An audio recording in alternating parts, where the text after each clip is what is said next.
মালদা থেকে যারা আমাকে দেখছেন, তাদের বাড়িতে হয়তো দাদা, বাবা বা ভাই তারা হয়তো এই মুহূর্তে জরির কাজে পুনেতে রয়েছে, হয়তো এই মুহূর্তে সুরাতে কেউ সোনার কাজ নিয়ে, ডায়মন্ডের কাজ নিয়ে রয়েছে, হয়তো গুরগাঁওয়ে হরিয়ানার কোনো হোটেলে হয়তো জ্যানিটার, হাউসকিপিং এই সমস্ত কাজে আমার ভাইয়েরা যারা বিভিন্ন জেলায় বাস করতেন তারা রয়েছেন।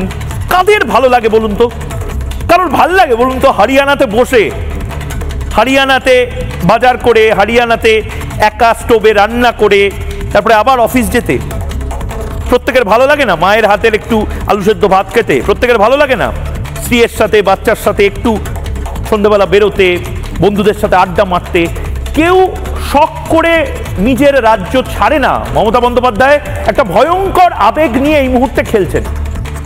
এবং শুধু তাই নয়, মমতা বন্দ্যোপাধ্যায় আসলে বোকা বানানোর জন্য যে কাল্পনিক প্রতিশ্রুতিগুলো করছেন তার পর্দাফাশ করছে ময়ূক রঞ্জন ঘোষ।